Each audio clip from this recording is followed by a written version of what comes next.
Hello friends, motherhood journey with Shobha में आज के टॉपिक पर हम बात करने जा रहे हैं जो कि काफ़ी इंटरेस्टिंग है और इम्पॉर्टेंट भी।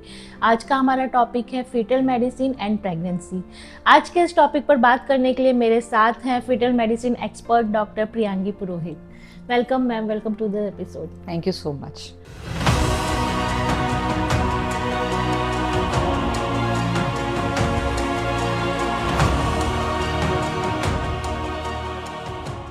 तो मैम मेरा पहला क्वेश्चन यहाँ से शुरू करना चाहूँगी कि फीटल मेडिसिन एक्सपर्ट है, इनका रोल क्या है प्रेगनेंसी में और इनकी क्यों ज़रूरत होती है, और फीटल मेडिसिन एक्सपर्ट क्या काम करते हैं। अधिकतर लोगों को इस चीज़ के बारे में आइडिया नहीं, तो मैं चाहूँगी आप इसको डिटेल में एक्सप्लेन करें।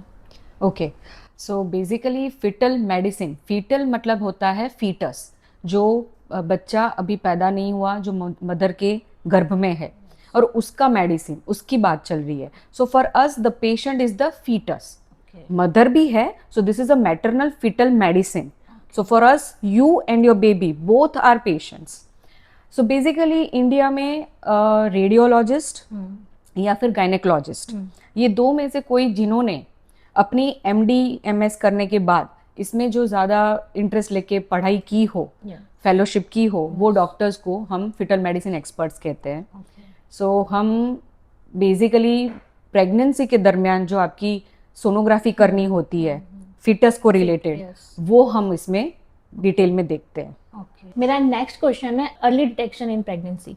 मतलब प्रेगनेंसी के टाइम जो आप अर्ली डिटेक्ट करते हैं कुछ भी, तो उसकी ट्रीटमेंट कैसे होती है, और आप मतलब काउंसिल कैसे करते हैं जो कपल्स हैं, उनको किस तरह से टैकल करने को कहते हैं, और आगे की प्रोसेस क्या होती है कि उनके लिए इजी और स्मूथ ये चीज़ रहे।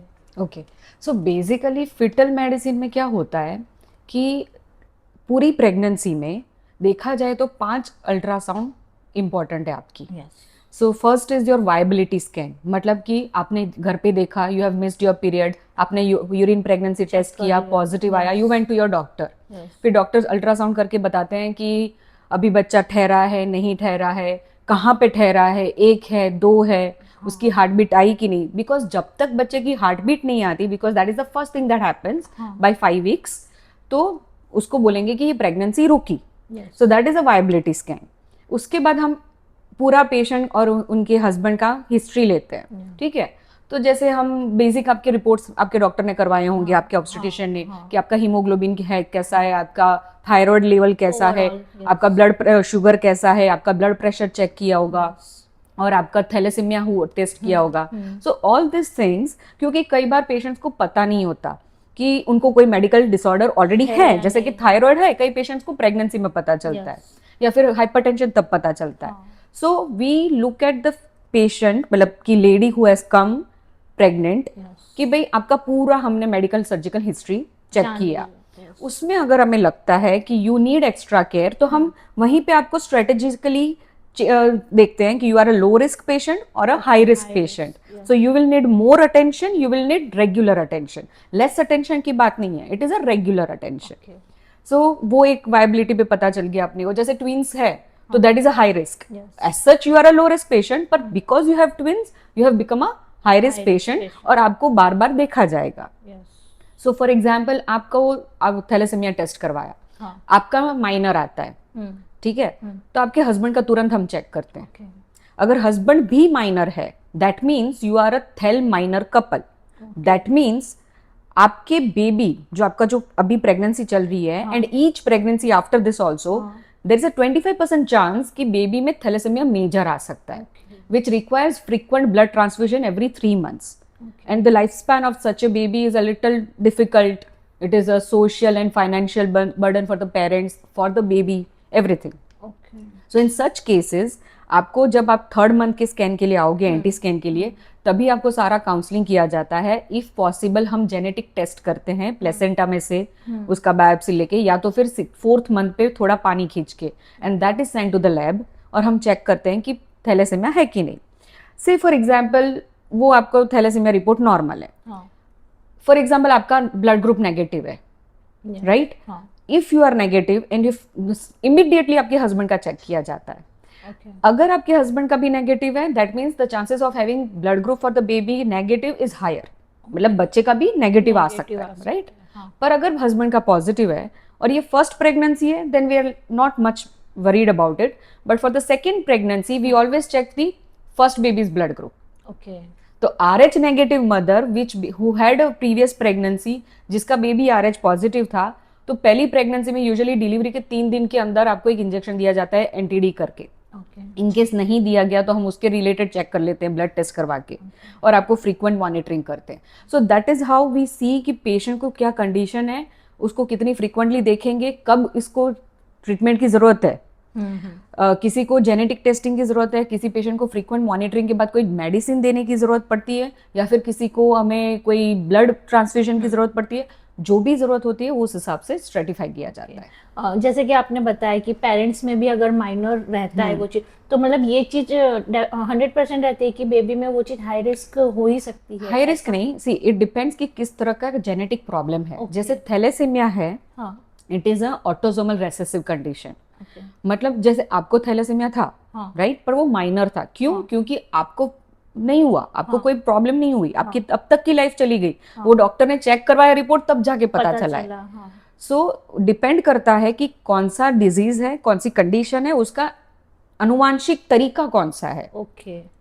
सो थैलेसीमिया का ऑटोसोमल रेसेसिव है, मतलब अगर बच्चे 25% चांस होता है कि बच्चा नॉर्मल आता है, बिल्कुल नॉर्मल. 50% चांस होता है कि बेबी कैरियर आता है मदर और फादर की तरह. 25% चांस होता है कि बच्चे में मेजर आता है. सो हम जब जेनेटिक टेस्ट करते हैं और अगर मेजर है तो हम पेरेंट्स को समझाते हैं कि ये भाई मेजर है, बच्चे को बार बार ब्लड ट्रांसफ्यूजन की जरूरत पड़ती है. If you want to continue then this is how you will have to tackle with the baby. If they say कि नहीं हमें नहीं कंटिन्यू करना, then the termination of pregnancy का एक ऑप्शन बनता है. अगर करियर स्टेटस आता है या नॉर्मल स्टेटस आता है, दैट मीन्स लिस्ट बॉर्डर हो जाओ, कुछ नहीं है, baby is normal, will continue. ऐसा इम्पोर्टेंट स्कैन्स जैसे आपने अभी बात की. सो मैंने जस्ट आपको बताया कि वायबिलिटी स्कैन है, ठीक है. फिर अभी रिसेंटली कई पेशेंट को नहीं पता होता है कि 3rd मंथ पे भी एक इम्पोर्टेंट स्कैन है. जो 3rd मंथ का जो इम्पोर्टेंट स्कैन है उसमें हम कितनी चीजें चेक करेंगे, उसको एंटी स्कैन बोलते हैं. सो यहाँ पे जैसे ये है, ये अपने पास, तो एंटी स्कैन में बेबी ये अपना इत्तू सा होता है, राइट, 6-7 सेंटीमीटर का बेबी होता है. ये पूरा बेबी है इतना सा, राइट. तो ये हम उसको ये पूरी लेंथ देखते हैं, जिससे मुझे पता चलता है कि आपकी प्रेगनेंसी, जैसे आपने मुझे बोला कि last period date so and so है, और मैंने ये डेट ऑफ डिलीवरी गिनी है, तो उतने वीक्स के हिसाब से, for example you came to me at 12 weeks, तो 12 वीक्स का बेबी है, 11 का है या 13 का है, एग्जैक्ट वो आपको. सो इस पर से आपको ड्यू डेट ऑफ डिलीवरी मिलेगी. दूसरा हम देखते हैं कि बच्चे में genetic problem like down syndrome है कि नहीं. उसकी इनडायरेक्ट मार्कर्स होते हैं जो हमें पता चलता है इससे. सिंगल बेबी है, ट्विंस बेबी है, ट्विंस है तो किस तरह के हैं, मतलब कि सेम प्लेसेंटा है दोनों का या फिर दोनों के अलग प्लेसेंटा है. अच्छा, इसमें मतलब प्लेसेंटा भी ऐसा प्लेसेंटा का होता डिफरेंस है होता है. यस. तो मोनोकोरियोनिक का मतलब हुआ कि सेम प्लेसेंटा, मतलब बेबी का एक किचन है और दोनों खा रहे हैं. और डाइकोरियोनिक का मतलब 2 किचन है और दोनों अलग अलग फूड पाइप से खा रहे हैं. So that is a safer one. This is a little trickier one. Okay. So that needs more attention. Okay. वो वाला बात है. So एंटी स्कैन होता है एक, जिसमें हमें बच्चे में डाउन सिंड्रोम होने के चांसेस है कि नहीं वो पता चलता है. उसके साथ साथ हम पूरा बेबी एक तरह से देखते हैं. जैसे फॉर एग्जाम्पल इसमें हमने देखा है कि बच्चे का हेड, तो कई बार कुछ बच्चे ऐसे होते हैं जिनका ब्रेन बना होता है लेकिन स्कल नहीं बना होता. उसको बोलते हैं anencephaly. So that is a child जो इंट्रायूट्राइन तो जीता है पर बाहर आने के बाद वो बच्चा जी नहीं पाता. So it's a lethal anomaly. तो ये चीज हम 3rd मंथ पे ही डिटेक्ट कर सकते हैं. से फॉर कोई एग्जाम्पल, एक बच्चे का हाथ नहीं बना है, पैर नहीं बना है, so that all we can see. Apart from that हम मदर की यूट्राइन आर्टरी चेक करते हैं, जिस पर से हमें एक आइडिया मिलता है कि ये पेशेंट को आगे जाके ब्लड प्रेशर बढ़ेगा कि नहीं और बच्चे का ग्रोथ कम होगा कि कैसा होगा. So all that we can see at that 3 months. 5th month पे हम, क्योंकि बच्चा थोड़ा बड़ा हुआ है, समथिंग अराउंड 20 to 25 वीक्स है, उसके ऑर्गन्स थोड़े अच्छे से डेवलप्ड है, so that is called as anomaly scan. जो नॉर्मल पेशेंटों को पता होता है कि this is a 3D 4D. Yes, 3D 4D. Okay, so what you see here is all 3D. Because this is a static image. 4D का मतलब होता है कि लाइव जब बच्चा घूम रहा है और मैं आपको दिखा रही हूँ साथ में, that is a 4D. 5D 6D सब बोलते हैं, but that is all a studio light. वो मशीन की टेक्नोलॉजिकल टर्म्स है, ठीक है, पर basic is 3D 4D. So anomaly scan में हम पूरा बच्चा right from the head, face, neck, thorax, abdomen, दोनों लिम्स, स्पाइन, सब हम हार्ट, सब डिटेल में देखते हैं.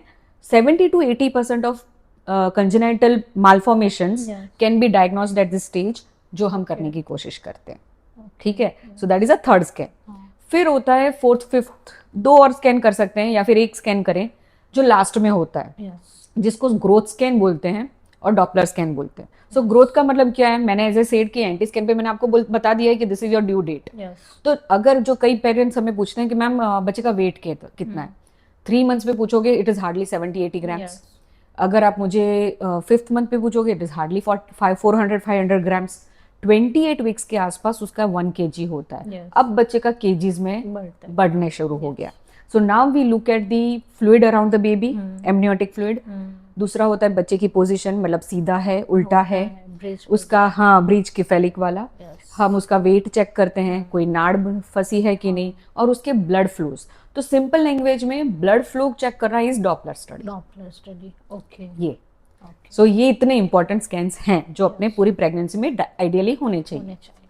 तो इसी स्कैन के थ्रू हम मदर एंड बेबी दोनों की हेल्थ का भी हमें आइडिया आ जाता है कि किस तरह से इनको आगे डायग्नोस करना yes. है और किस तरह से प्रेगनेंसी को स्मूथ ले जाना है. मैम मैं चाहूंगी कि ऐसा कोई आप एक्सपीरियंस शेयर करें हमारे साथ कि मतलब लोगों को भी आइडिया आए और ऐसा मतलब जो लाइफ सेविंग बना हो और लोगों की लाइफ चेंज हुई हो इस जो मेडिसिन फीटल मेडिसिन एक्सपर्ट्स रहते हैं इनके डायग्नोस के थ्रू, ऐसा कुछ एग्जांपल. यस, सी डेफिनेटली fetal medicine एक सिंपली मैं बताऊं, जैसे I said, for me the fetus who is still not born is my patient. So I'm a doctor of the unborn. ठीक है, सो मैं उसकी वकीलात करूंगी. सिर्फ फॉर एग्जाम्पल मैंने आपको मतलब किसी पेशेंट को ये बोला कि आपकी सोनोग्राफी में वैसे सब कुछ ठीक है, लेकिन बच्चे के पैर थोड़े से मुड़े हैं अंदर की तरफ, जिसको हम क्लब फुट बोलते हैं. सो पेरेंट्स के लिए एंग्जाइटी बन गई कि यार ये क्या हो गया, क्या है क्या नहीं. But then there was one couple जिनको मैंने बताया तो they were very cool, said ma'am हमारे एक कजिन के बेटे को भी सेम है, सो दैट इज लाइक उनकी फैमिली में ये रन करता है. So they were very cool about it. तो वो बच्चा फिर पैदा होता है, हम उसको पूरा हमको गाइड करते हैं. हम देखते रहते हैं कि बच्चे की पहले एक पैर में होता है, कई बार फिर दोनों पैर में आ जाता है. और फिर पैदा होने के बाद बच्चे को मालिश करके स्पेशल शूज पहना के बिल्कुल नॉर्मल, मतलब किसी को पता नहीं चलेगा, until unless you tell them पता नहीं चलता.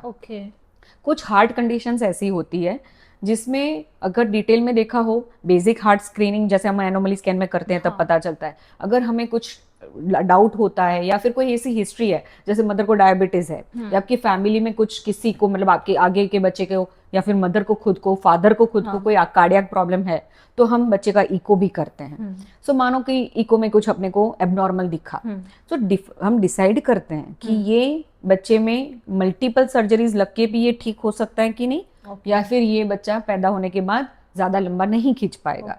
सो हम ये सब चीजें चेक करते हैं. सो फॉर एग्जाम्पल जैसे मैंने RH नेगेटिव की बात की, तो RH नेगेटिव मदर भी हमारे पास 1-2 आए हैं जिनको हमें पता चला कि इनको बच्चे में रिएक्शन आ गया था. द रीजन वॉज कि मदर वॉज RH नेगेटिव और father was RH positive. First baby was RH positive और अभी इस बच्चे को एंटीबॉडीज बन के बच्चे में नुकसान कर रहा था. सो हमने उसी बच्चे में, जब वो मदर की पेट में है तभी उसको ब्लड ट्रांसफ्यूजन किया और उसको टर्म तक खींचा, ऑलमोस्ट 34 वीक्स तक खींचा, and then we deliver the baby. तो ये लाइफ सेविंग प्रोसीजर्स हो सकती हैं. देर आर सर्टन इंस्टेंसेस जिसमें जैसे मानो कि किसी बच्चे में उसको हार्ट बीट बहुत बढ़ गई, ठीक है, और जो नॉर्मल होती है 120 to 160 तब तक कोई प्रॉब्लम नहीं है, 160 का 170 भी इज ऑल्सो ओके. पर मानो 200 से ऊपर हो गई, 250 से ऊपर हो गई, तो कई बार हम मदर को दवाई देते हैं जिससे बच्चे में अफेक्ट करता है और वो बच्चे की हार्ट बीट नॉर्मल करता है. फिर वो बच्चे पैदा होते हैं तो नॉर्मल होते हैं. So we have done that. बहुत रेयर केसेस होते हैं, this is like once in a year, once in a 2 year वाले cases, but you do get, और तब वो बच्चे अच्छे आते हैं. हाँ, मतलब ऐसा कह सकते हैं कि पहले अनुवांशिक लक्षण या मतलब हैंडीकैप प्रॉब्लम हो या मतलब ये सारी चीजें बहुत देखी जाती थी. बट अभी क्या है कि अभी ये चीजें ट्रीटमेंट से आप बेबी मदर के वोम में ही ये सारी चीजें हो जा रही है. तो अभी इसका रेशियो भी मतलब वो हो गया. तो आपको क्या लगता है, मतलब इसके आपके अकॉर्डिंग क्या है कि इसमें बहुत वास्ट डिफरेंस आया है मतलब पहले के टाइम में और अभी के टाइम में? See, I'll tell you, this is definitely any science technology that we use for medicine, हर एक का प्रोज एंड कॉन्स हैं। यस, तो इसका डेफिनेटली अच्छा हुआ है ओवरऑल सोसाइटी में। जैसे मैंने सबसे पहले एग्जांपल दिया आपको कि बेबी के जो ब्रेन बनता है लेकिन स्कल नहीं बनता, राइट। पहले के ज़माने में if you ever ask your दादी नानी एंड ऑल, किसी के फैमिली में शायद ऐसा होता था बिकॉज द रीज़न वॉज कि फॉलिक एसिड डेफिशिएंसी होती थी। Yes. और उनके 4-5 बच्चे होते थे, तो यूजुअली फर्स्ट टू में कई बार नहीं होता है, लास्ट वाला बेबी कई बार उनका ऐसा आता है, स्पाइन की प्रॉब्लम वाला बेबी आता है, राइट। सो पहले क्या था, सोनोग्राफी नहीं थी, मदर ने कंटिन्यू किया। अब ऐसे केसेस में जब स्कल नहीं बना होता तो पानी का पोर्शन ज्यादा हो जाता है। बहुत कम उम्र, मतलब 28-29 वीक्स पे कई बार पेशेंट को डिलीवरी होती है। डिलीवरी पे पता चलता है, और वो डिलीवरी भी थोड़ी बेचारी पेनफुल होती है पेशेंट के लिए, बिकॉज हेड नहीं है, बच्चा सीधी तरीके से नहीं आएगा। अगर ब्रेन से आ रहा है तो भी प्रॉब्लम से आ रहा है, नीचे से आ रहा है, ट्रांसवर्स आ रहा है, किसी भी तरह से आ रहा है। So it is a difficult labour for the mother. And इतना पेन सहन करने के बाद मदर को पता चला कि my baby is not able to survive, है ना। तो अभी इतना हम मुझे थोड़ा कई बार हम लोग को फील होता है कि यार हमने 3 मंथ पे पेशेंट को ऐसे बैड न्यूज दे दिए, but in a sense it is good also कि वी प्रिवेंटेड समथिंग। हाँ, साइकोलॉजिकल एक इफेक्ट करता है मदर को, definitely understood, but that helps in a long run. Similarly मानो जैसे मैंने ये पैर मोड़ने वाली बात करी, बच्चा पैदा हो तब आपको अचानक से पता चले कि ये है, इससे अच्छा आपको पहले से पता हो तो यार हाँ cool, you will enjoy when your baby is born. वो स्ट्रेस नहीं होता, अपने को पता है, डॉक्टर ने बोला था, कोई नहीं, बच्चे के डॉक्टर जब डिलीवरी के वक्त हाजिर होते हैं, वो पूरा देख लेते हैं, सब कुछ नॉर्मल है, you go to the paediatric orthopaedic surgeon, वो आपको समझाएंगे, गाइड करेंगे, यू विल फॉलो, सब ठीक है। सो डिपेंड करता है। See this is like, as I said, I'm going to advocate for the fetus. So meaning मैं आपको किसी भी तरीके से, अगर 1% भी चांसेस बच्चे को अच्छे से बचाने का, तो हम बचाने की कोशिश करेंगे। आपको भले ही थोड़ा खर्चा करना पड़े, बिकॉज ऑब्वियसली सारे genetic test and everything is costly, it is not easy for everyone. Even scan के भी कई बार लोगों को पता नहीं होता, तो उनको लगता है कि अरे ये क्या जरूरत है, क्यों करना है, because there have been patients who से 3 मंथ पे सब कुछ नॉर्मल था, तो 5 मंथ पे क्यों करना है। तो मुझे समझाना पड़ता है कि से फॉर एग्जाम्पल बच्चा पैदा हुआ, राइट, वो बच्चा पैदा होने से लेके एडल्टहुड तक उसमें ग्रोथ आया, उसकी पूरे कद काठी में चेंज आ रहा है, उसकी स्किन टोन में चेंज आता है, आवाज में चेंज आता है, बिकॉज प्यूबर्टी आती है। सो सिमिलरली ये बच्चा एक सेल में से लेके पूरा फुल ग्रोन बेबी बन रहा है। So when I say that this is normal, I mean it at that very point the baby is normal. Yes. आगे क्या होगा we don't know, we have to reassess the baby, because fetus is ever growing. Yes. ठीक है। So yes, of course हम जो कोशिश करते हैं वो बच्चे को और मदर को एक स्मूथ और हैप्पी वाली जर्नी देने के लिए करते हैं। And see definitely like if you look at this baby, कितना मस्त उसने अपना फेस दिया, नाक, and you can make out. कई बार पेरेंट्स स्कैन करते हैं तो बोलते हैं अरे ये तो मेरी तरह दिखता है, ये तो मेरी तरह। सो दैट इज रियली नाइस, क्योंकि पेशेंट्स को नहीं पता होता। मैं 3 मंथ पे उनको जब बताती हूँ तो दे आर लाइक हाँ तो मैम ये घूम रहा है, आई सेड यस घूम रहा है, क्योंकि उनको क्या होता है कि 5th मंथ पे घूमता है, but ideally the baby starts at 9 weeks. तो ये सब चीजें भी एक पेरेंट्स के लिए नया होता है, and that helps you to bond with your kid who is yet to be born. And say for example by any chance कुछ होता है और हमें बच्चे को नहीं रखना है, टर्मिनेशन कर रहे हैं, then also it gives you a closure that you did everything for that baby. Okay. And now whatever decision is being taken, it is taken in the benefit of both the parents also and the baby also. Yes. वो बात है। Yes, right. ऐसा मतलब मैं ऐसा चाहूँगी कि एक ऐसी कोई इंस्पिरेशनल स्टोरी है जो आप ऐसा शेयर करना चाहोगे, लाइक मतलब एग्जांपल के साथ कि इस प्रोसेस, जैसे कि आपने इतना सारा बताया कि इतनी सारी लाइफ चेंज हो जाती है, बट जैसे आपने ही कहा कि बहुत लोग होते हैं कि स्कैन के लिए भी सोचने लग जाते हैं कि हाँ इसकी क्यों जरूरत है इसके, लेकिन ऐसा कई बार होता है कि आप वो स्कैन मिस कर रहे हो या लोगों के कहने पे आ रहे हो, या बट वो इम्पॉर्टेंट है तो वो लाइफ चेंजिंग भी साबित हो सकती है। तो मतलब मैं यही सजेस्ट चाहूँगी कि इस जो हमारा फीटल मेडिसिन एक्सपर्ट का जो ये क्राइटेरिया है, इसके बारे में आप थोड़ा सा लोगों को बताएं कि वो किस तरह से इसके अवेयरनेस के बारे में जाने और कैसे इस चीज़ को मतलब लोगों को पता चले, जैसे कि मैं भी मेरी जर्नी स्टार्ट की मैंने, तो हमें भी इस बारे में नहीं पता था, लेकिन जब हमें ये सजेस्ट किया गया हमारी गायनेकोलॉजिस्ट ने कि आपको एक ओपिनियन लेना होगा 3rd मंथ के स्कैन में, तब हमें पता चला डिटेल्स। तो ऐसा मतलब आप कुछ ऐसा बताएं कि लोगों को पता चले कि ये क्यों इम्पोर्टेंट है। ओके, सो डेफिनेटली मैंने पूरे में वैसे तो सब हाँ, कवर किया है, but just to give a gist of it, देखा जाए तो इट इज़ लाइक पहले आपके जो ऑब्स्टेटिशियन है, राइट, ऑब्स्टेटिशियन आपको वैसे पूरा सब कुछ देख रहे हैं। कई ऑब्स्टेटिशियन खुद ट्रेंड होते हैं, say for example even I am an obstetrician, तो मैं अगर डिलीवरी करवा रही हूँ तो even I can do this scan, but only thing is that there are certain people like us who are dedicatedly doing this work only. मतलब हम सिर्फ 3 मंथ और 5th मंथ और ये स्कैन कर रहे हैं, ग्रोथ स्कैन कर रहे हैं, प्रोसीजर कर रहे हैं। I don't go for delivery of the patient, right? So that is the role of a fetal medicine. This can be done by a radiologist, as I said, or a gynecologist who are trained in this. So training is at least like 6 month, 1 year. उतना हम training लेते हैं, तब जाके हमें इतना करने मिलता है और हम अच्छे से जस्टिफाई कर सकते हैं पेशेंट को। Second of all, this scan takes time, it's not easy, like 5 minute में ये खत्म नहीं होती है। यू मस्ट नो, मैंने आपका शायद 1 घंटे तक किया होगा, because we wait for the position of the baby and everything, and that is sometimes not possible in a regular OPD, है ना? So you have to come specifically for this, and you have to take time for it.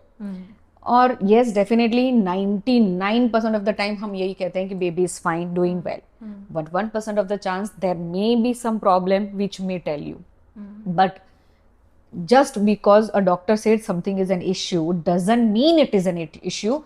They might suggest you further test, until and unless there is something very gross which they say कि नहीं, इसके आगे नहीं जा सकते, that is a different scenario.